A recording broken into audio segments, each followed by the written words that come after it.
नमस्कार, news room में आप सभी का स्वागत है। अहमदाबाद में 12 मई को एयर इंडिया विमान हादसे के बाद से भारत में विमानन क्षेत्र से जुड़ी कई चिंताजनक खबरें सामने आ रही हैं। रोजाना कभी किसी विमान में तकनीकी खराबी की सूचना मिलती है तो कभी उड़ान से पहले सुरक्षा नियमों की अनदेखी का मामला उजागर होता है। ये घटनाएं न सिर्फ यात्रियों की जान के लिए खतरा पैदा कर रही हैं बल्कि भारतीय विमानन प्रणाली की साख पर भी सवाल खड़े कर रही हैं।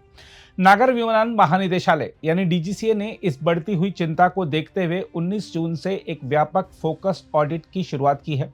इसका उद्देश्य देश की विमानन व्यवस्था में सुरक्षा से जुड़ी कमियों को उजागर कर उन्हें सुधारना है।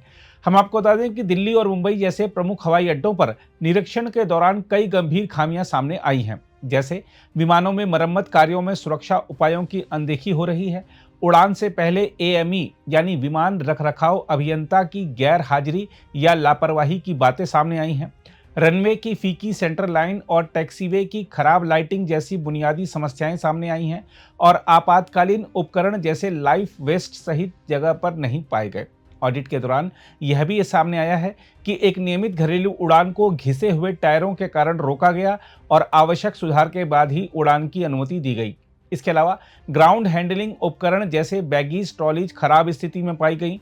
यह भी सामने आया कि विमान की मरम्मत के दौरान वर्क ऑर्डर का पालन नहीं किया गया। यह भी सामने आया कि हवाई अड्डे के आसपास कई निर्माण गतिविधियां होने के बावजूद कोई सर्वेक्षण नहीं किया गया। हम आपको बता दें कि डीजीसीए द्वारा की गई जांच में यह भी सामने आया है कि कुछ एयरलाइनों में खराबियों को समय पर ठीक नहीं किया जा रहा है और रिपोर्टिंग में लापरवाही बरती जा रही है।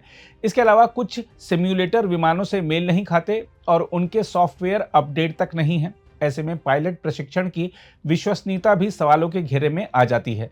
नियामक ने कहा है कि ऐसे कई मामले थे जिनमें पहले पता चल चुकी खामियां विमान में फिर से दिखाई दी, जिससे अप्रभावी निगरानी और अपर्याप्त सुधार का संकेत मिलता है। यह बात भी सामने आई है कि इस स्थिति की वजह केवल लापरवाही नहीं बल्कि कई बार संसाधनों की कमी, प्रशिक्षित स्टाफ की अनुपलब्धता और आर्थिक दबाव भी है। देखा जाए तो भारत में विमानन उद्योग तेजी से बढ़ा है लेकिन सुरक्षा ढांचे में उतनी ही तेजी से सुधार नहीं हुआ है। बजट एयरलाइनों पर अधिक दबाव, ग्राउंड स्टाफ की सीमित संख्या और उपकरणों की नियमित मरम्मत नहीं होना भी इन खामियों का कारण बन सकता है। हम आपको बता दें कि निगरानी के तहत प्रमुख क्षेत्रों में शामिल हैं उड़ान संचालन, एयर वर्थीनेस, रैंप सुरक्षा, हवाई यातायात नियंत्रण, संचार, नेविगेशन और निगरानी प्रणाली और उड़ान से पूर्व चिकित्सा परीक्षण। एक अधिकारी ने बताया, निगरानी के दौरान ग्राउंड गतिविधियों और विमान की आवाजाही की बारीकी से निगरानी की गई ताकि नियामक आवश्यकताओं के पालन की जांच की जा सके और सुधार के लिए कमजोर क्षेत्रों की पहचान की जा सके।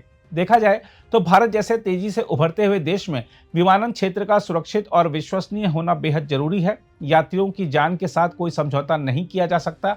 सरकार और एयरलाइनों को मिलकर एक मजबूत, पारदर्शी और जवाबदेह प्रणाली तैयार करनी होगी ताकि आकाश में भारत का सफर तेज ही नहीं सुरक्षित भी हो। इसके लिए डीजीसीए को नियमित और सख्त ऑडिट जारी रखना चाहिए। एयरलाइनों पर जुर्माना और लाइसेंस निलंबन जैसी कड़ी कार्रवाई होनी चाहिए। यात्रियों को भी एयरलाइन की सुरक्षा रेटिंग और रिकॉर्ड के बारे में जानकारी होनी चाहिए। इसके अलावा पायलट, इंजीनियर और ग्राउंड स्टाफ की नियमित ट्रेनिंग अनिवार्य की जानी चाहिए। साथ ही टेक्निकल लॉगबुक और रखरखाव रिकॉर्ड की डिजिटल निगरानी भी की जानी चाहिए। बहरहाल यह अच्छी बात है कि डीजीसीए ने कहा है कि विमानन पारिस्थितिकी तंत्र में जोखिमों का पता लगाने के लिए भविष्य में भी व्यापक निगरानी जारी रहेगी।